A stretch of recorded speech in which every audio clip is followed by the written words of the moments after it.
Hey, g'day, it's Prezo. Thanks for stopping by. Now I'm starting a new multi-part build series today. I'm going to be making a model aircraft engine called the Crusader 60. Now some years ago I built another model aircraft engine called the Titan 60. They were both designed by George Genevro, and I was sent a kit of parts by a gentleman named Roger Taylor. Now Roger, like me, is an ex-industrial technology teacher, and George Genevro was his professor when he was training. Now, he sent me the kit of parts and he said you can build it and keep it. Now, my counter offer was that if I could get it running, I would send it back to him. And I did that. The engine did run. Here's a couple of pictures of it here now. And I did a build series on that too, and there's a link to that series up above there now. But having sent the engine back to Roger, he took it to the Joe Martin Museum of Craftsmanship in California, and it was admitted there as a permanent display to honour the work of George Genevro. Now, the Crusader 60 is a little bit unusual in that you can build it completely from bar stock and round stock and just whatever materials you might have lying around your workshop, so you don't actually need any castings to build this engine. So it's 0.6 of a cubic inch, which is roughly 10 cc's. Here are some screenshots that I've modelled up in SolidWorks, and I've actually imported these into Fusion 360 to do the rendering. But the Crusader uses a rotary induction system, so there's a rear rotary valve, and that admits the fuel and air mixture into the crankcase. So it's a fairly straightforward build, really. There's really only a couple of parts that are going to be rather complicated to do, and that's some fabrication work on the cylinder. But the rest of the parts are fairly straightforward. Now I've got some materials on the bench here, so I'll have a look at those and I'll show you the drawings that I've got to work from, and then we'll get on and make the crankcase for the engine today. So here's a sample of some of the stock that I'll need to make this engine. Now this is all scrap material that I had lying around. This big chunk here is going to be the crankcase. This was cut off a much bigger piece of 6061 aluminium stock, and I've just prepared that surface there on the little Douglas shaper. I think that's the first time I've ever used a shaper to prepare any stock for a project. This piece here will form the cylinder head, obviously longer than what I need, and this piece of stock here came off the same piece as the crankcase, but this will form the connecting rod. Now I've got some steel coming. I've got some 1214 for making the cylinder, and I think I've got some 1018 for doing the crankshaft. And my friend Roger is sending me a piece of cast iron for the piston, and I'll talk more about where that stock came from later.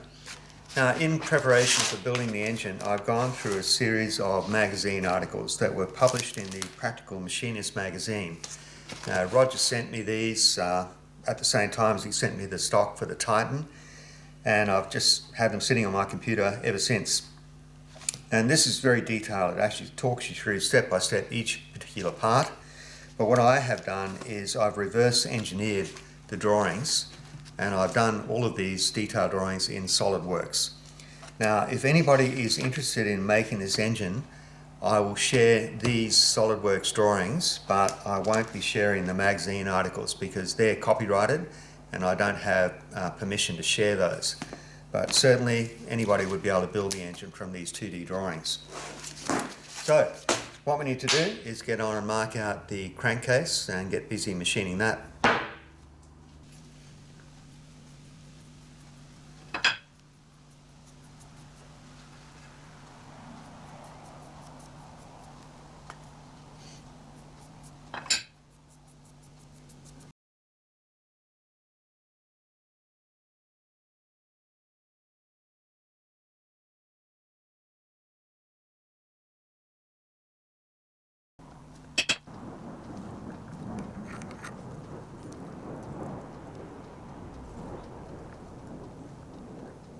It's always really hard to show this on camera when you're working with a height gauge on a surface plate because your hands are always in the way. But what I've done here is I've marked at the centre of the crankshaft bore on both ends of the stock, and the cylinder will be mounted to this flat surface on top here, and the flanges which support the engine and the aircraft will be on the sides.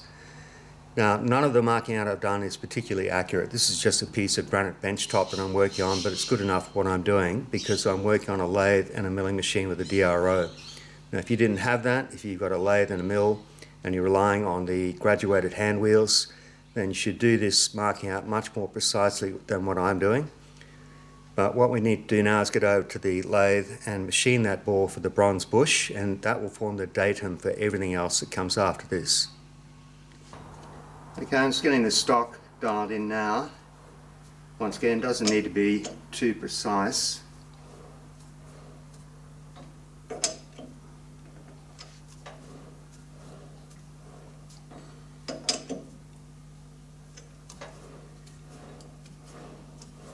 That's within about 20 or 30 microns. So we need to center drill and ream at 5/8 of an inch.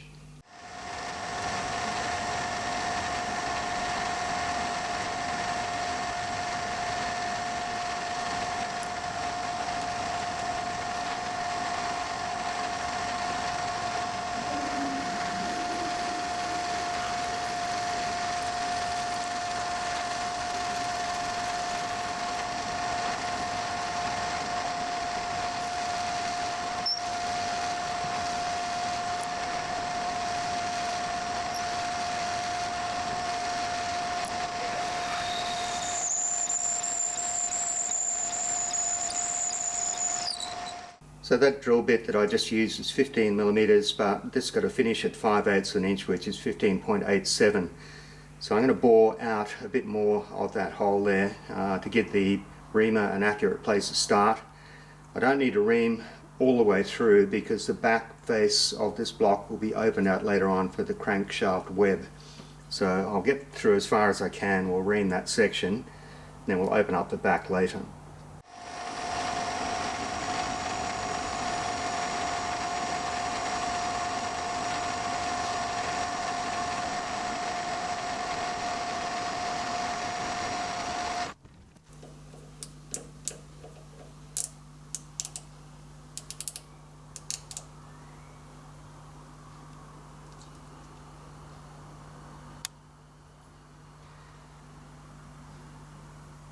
Okay, so we're at 15.45. I'll just take another very light cut. If I can get up to about 15.6, that should be fine.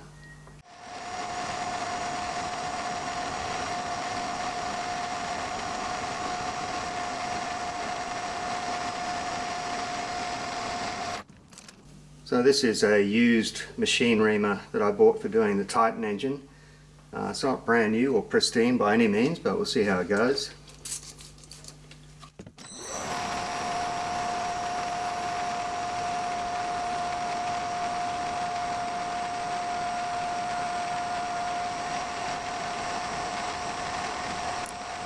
I could feel that bottoming out toward the end of the hole because I hadn't bored all the way through, but that's far enough.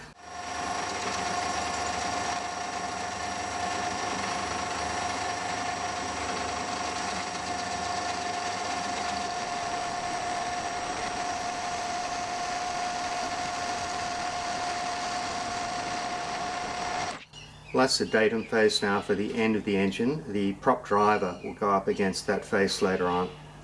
So now I need to machine down what will basically be the nose of the engine.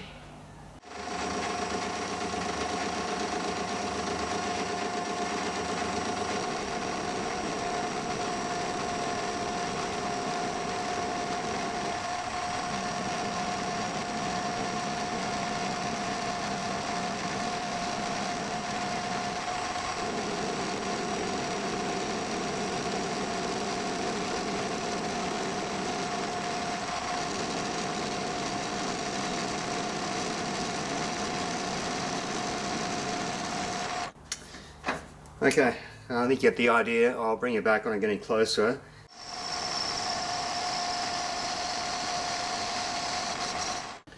Okay, that diameter there is the engine nose diameter plus 3/8 of an inch, and I'll continue machining down the nose, but I'll leave 3/16 of an inch away from the shoulder here. But I'm going to clean the shoulder up now to its finished dimension, and then we'll go ahead and reduce this section here. And then hopefully we've got a 3/16 by 3/16 corner which we can take out with that ball nose end mill.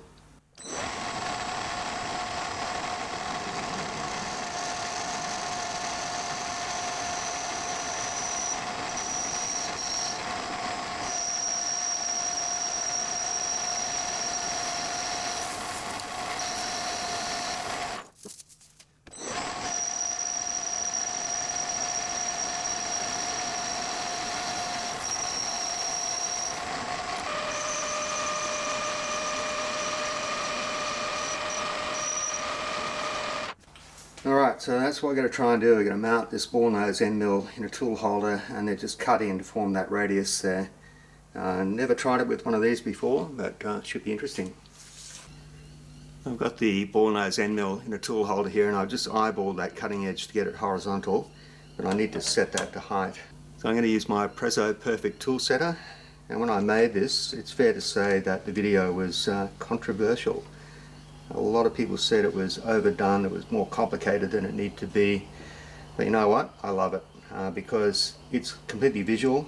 You just look down on top there, watch the bubble until it comes to the center, and it always moves a bit when you clamp it, so you've got to adjust for that.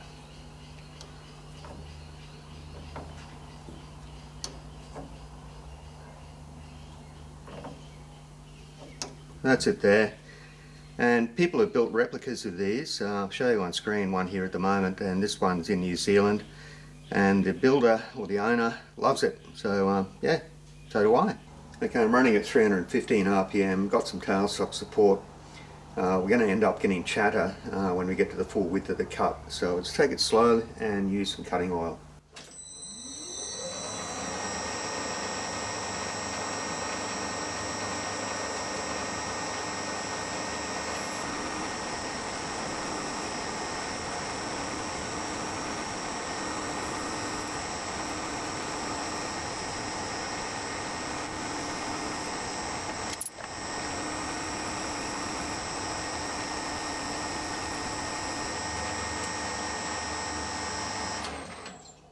Alright, I've got the DRO set so that it reads 0 when I'm up against this end face here and 0 when we hit the diameter of the stock. And I'm still about 0.2 or 0.3 millimeters away. This is the part where it gets really interesting because you have to watch the DRO and what the tool is doing as well. But we're getting very close.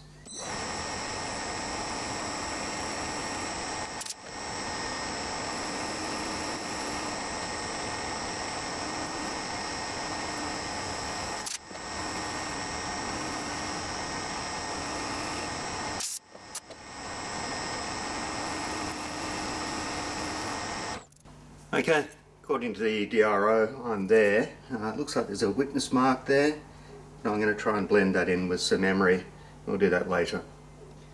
Alright, we can flip this around now and open up the back for the web of the crankshaft.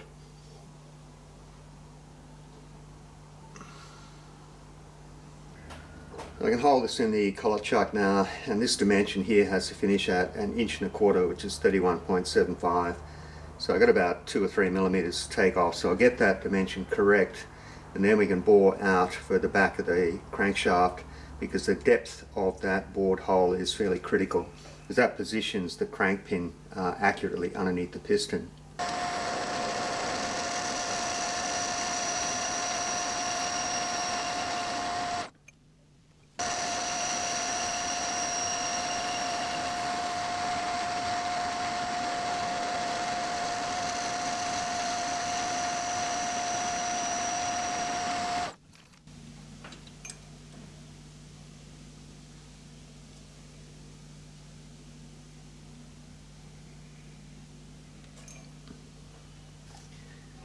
Okay, we're 10 microns over, that's fine.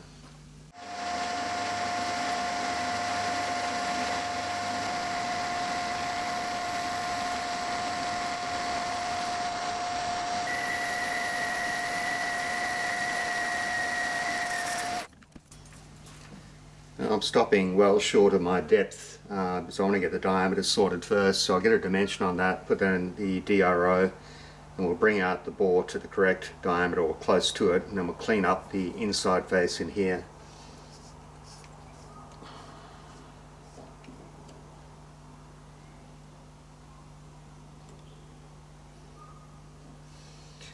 So we're at 22.24, we're going to go to 36.5. Now I'll get a more accurate dimension when we get close.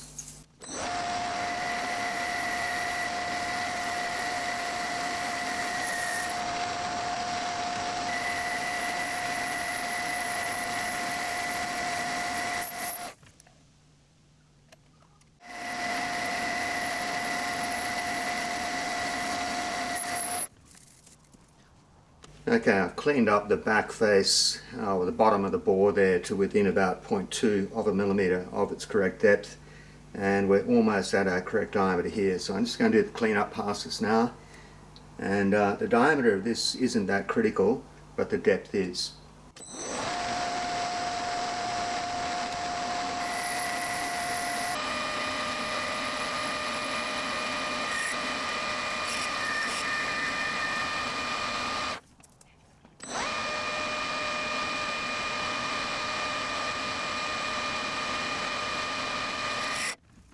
Okay, that's all the boring done. It's the correct diameter and depth. I'll just break this edge and then it can come out of here and over to the mill.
Okay, this is the underside of the engine, so I've removed most of the stock to bring the crankcase to the correct width. I just need to do a clean up pass on both those faces now, and then we can flip the engine over and do the top and bore out the hole where the cylinder will go.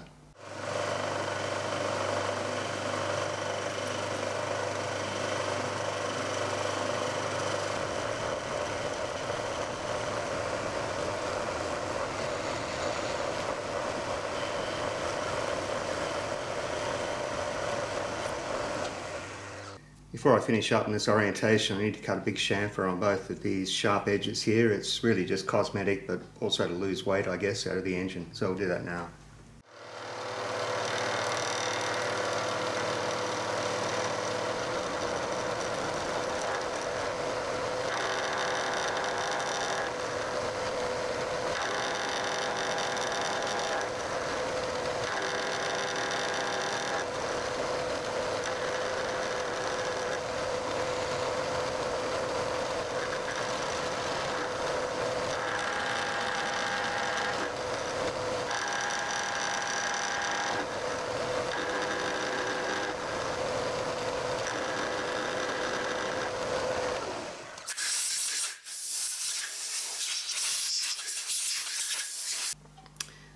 Okay, so that's the bottom of the engine more or less finished. Everything's going to get bead blasted later on, so a lot of these sort of machining marks I'm not bothered about at this stage. They will go away when we do that finishing process. So flip this over now, we'll get the top done.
That's the top of the crankcase more or less roughed out now. There needs to be a big bore in the centre here for the cylinder, set of drilled and tapped holes to hold the cylinder down, and 4 holes here to hold the engine in the aircraft.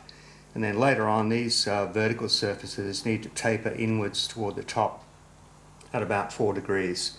And I think that's more or less just aesthetic and cosmetic detail, but we'll set up and do that. I'm just about to start spot drilling all of the holes in the crankcase, and I've set them out on the screen here in Touch DRO. Now this is one of the things I love about Touch DRO. You get a visual representation of what you're about to do, and as you move the job underneath the spindle of the milling machine, the cursor will locate over each one of those holes there, and the X and Y coordinates will count down to 0 as you approach each center. And you can also hold the paper drawing up against the screen and just check, look at it visually and make sure it looks the same as the drawing. But you do have your X and Y coordinates down the side of the screen here as well. So if you get lost or if you're not sure, you can go back and check the actual numerical coordinates as well as the visual representation.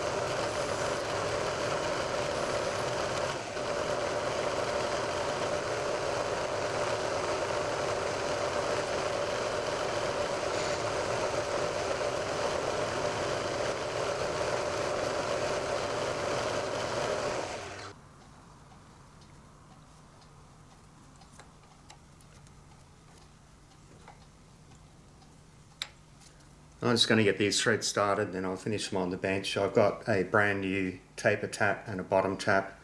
These holes are only 7mm deep because on the back we don't want to break into the bore where the crankshaft will go.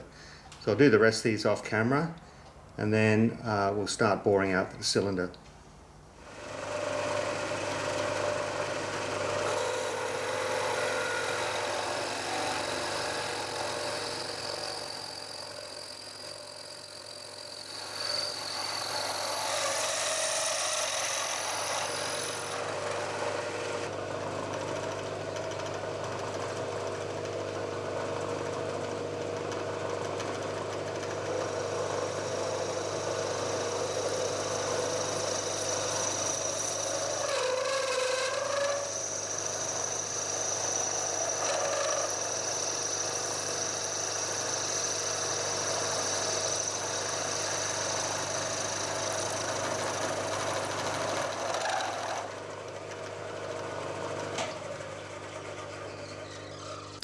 I didn't quite drill all the way through there because the space we're drilling into is cylindrical, and it could mean that the corners of the drill bit might catch on that uneven surface and try and pull the part out of the vise. I can bore that out, that's fine.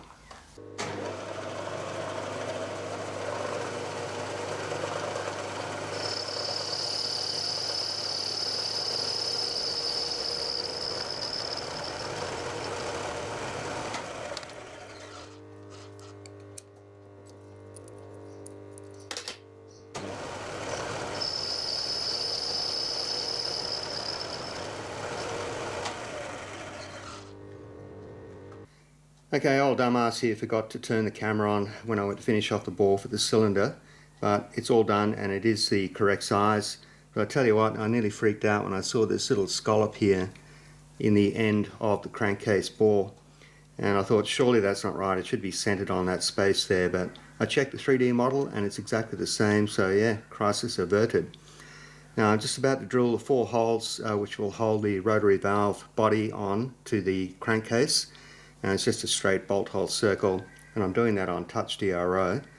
And in order to get this set up in the collet block, I swept along this face here with the dial test indicator and got that zeroed, and then I went around the inside of the bore also with the dial test indicator to get that zeroed there.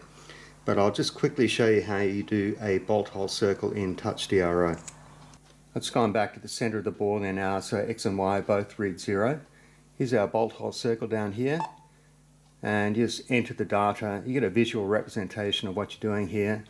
So we're going to go to a radius here, and our radius is 21.42 millimeters. But you can toggle between inches and metric if you wish. Okay, number of holes is 4, and start angle is 45 degrees, and enter. Total sweep angle is 360, and you've got a little create button down here, and down the side here now you can see the 4 datum points here, and you can do that visually. Just go to the workspace, and here we are right over the center of the bore, and there's our 4 holes. And again, as you move toward each of the points, which will be the drilled holes, you'll see that the X and Y readout changes. So we'll just go to here.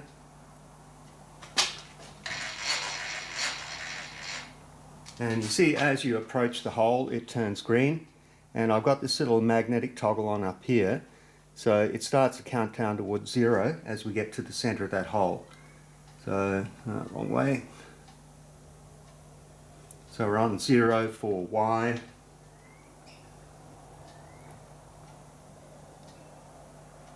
And 0 for X. And that will just repeat as you go around the bolt hole circle.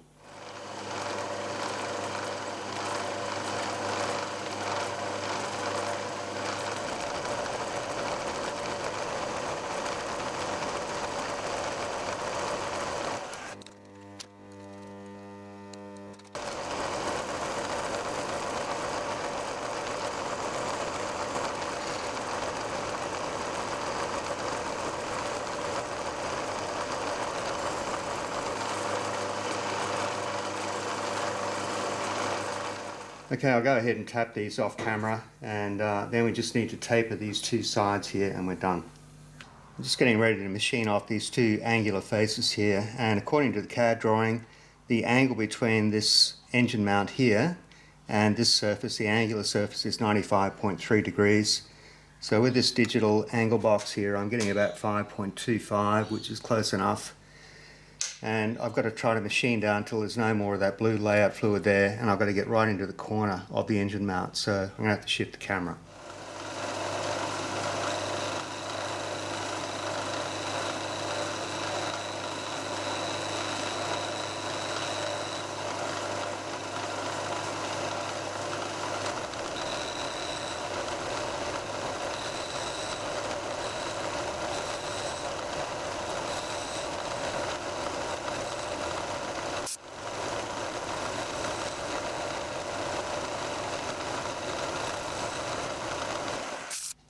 Okay, I think that's close enough. I don't want to push my luck with that.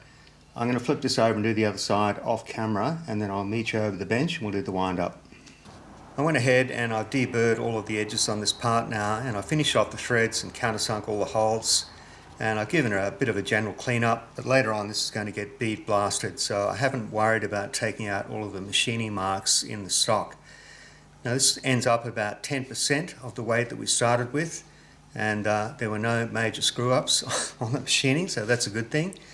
And in the next video I'll be making the bronze bush that goes inside for the crankshaft, and I've got the stock for the crankshaft, so I'll make a start on that. And I'm also going through and updating these drawings, so as I make each part I usually sort of make notes and add dimensions. Sometimes if you create a 2D drawing it can be recreated, but when you go to machine the part, sometimes the dimensions aren't all that helpful. So I often sort of reposition dimensions to make it easier to make the part. Now, as I finish a drawing, I'll put it on my Dropbox and I'll put a link in the next video. So if you want to download this drawing and make a start on your own Crusader, you can do that. All the drawings will be free. And if you always hang around for the wildlife clips at the end of my videos, I've got a good one to show you today. And we're just coming out of our winter, so we start to see more animals and birds around the garden, and the wildflowers are coming out. But also, some of the more interesting wildlife starts to wake up after winter. So yeah, hang around and watch that, it's going to be fun. And it's Prezzo signing out for now. See you next time. Cheers.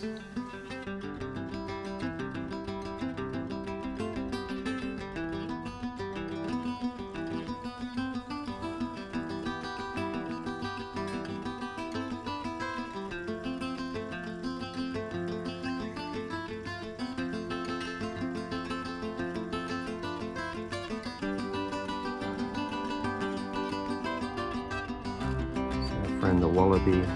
Maybe he's getting more used to us. We just walked out on the veranda and saw the two cats eyeballing this guy. Oh man, I've got to go and get my gloves on. You're going to have to get relocated.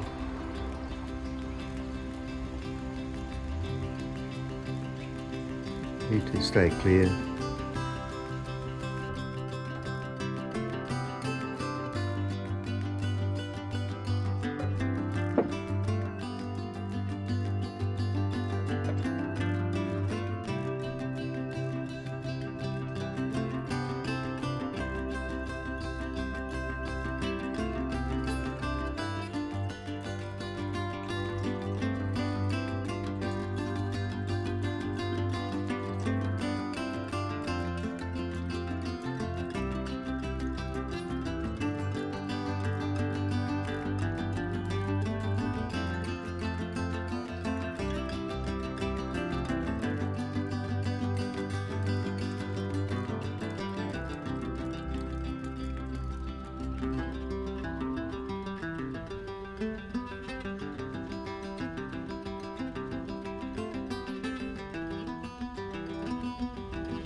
I reckon he's about 3 meters long.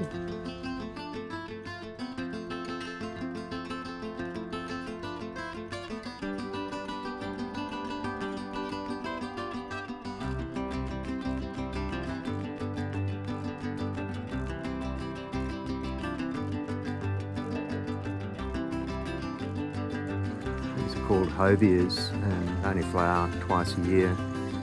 They're absolutely spectacular when they are flowering. And the rest of the year they're just some nondescript shrub. These beautiful wattles are still flowering too.